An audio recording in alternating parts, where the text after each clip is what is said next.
Hi everyone, my name is Sagar और आज के इस वीडियो में हम करेंगे टाइम ट्रैवल। सो इमेजिन कीजिए यह है साल 400 BC और अभी अभी एमिशन थ्योरी बाहर आई है जो कहती है कि हम चीज़ों को इसी वजह से देख पाते हैं क्योंकि हमारी आंखों से लाइट रेज बाहर निकलती हैं, वो चीज़ों से टकराती हैं और फिर वो वापस आती हैं।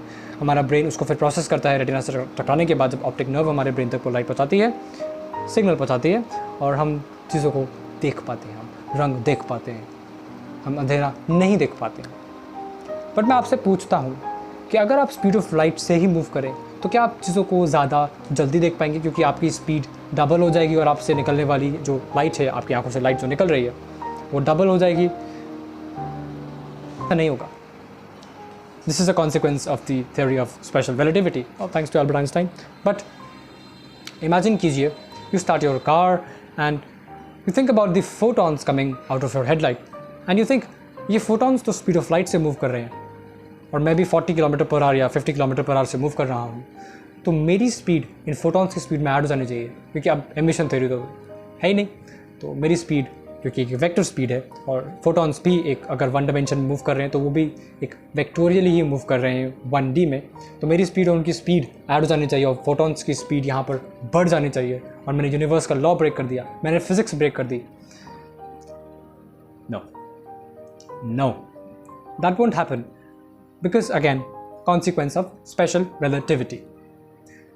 Making another assumption which might sound absurd, and it will, because it is not possible, it is physically impossible to achieve. Let's assume that you're moving very close to the speed of light. It would require tremendous amount of energy, but let us assume that you have somehow achieved that and you're moving very close to the speed of light. You're moving at 99.99% the speed of light. Time would essentially stop for you. A second would pass in a billion years. आप अर्थ से निकलोगे और अगर आप speed of light से गए हो और आप वापस अर्थ की तरफ आते हो स्पीड ऑफ लाइट से, अर्थ वहाँ पर होगी ही नहीं possibly. That's sad, but you would essentially be immortal because you would be alive and Earth wouldn't be, but that's fine. Sad reality. But now let us assume that you are a photon and you are moving with the speed of light. And you're just born in the sun. आप सन पर अभी पैदा हुए हो nuclear fusion की वजह से, and आप अर्थ पर आए, आप अर्थ से टकराए, आपने अपना काम किया।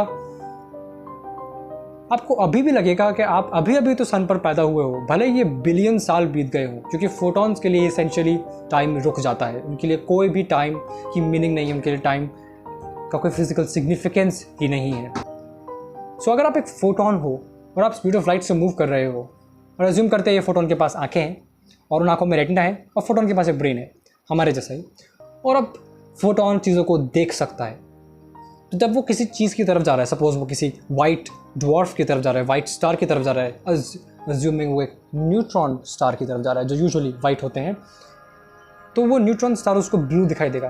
This is a consequence of the Doppler effect.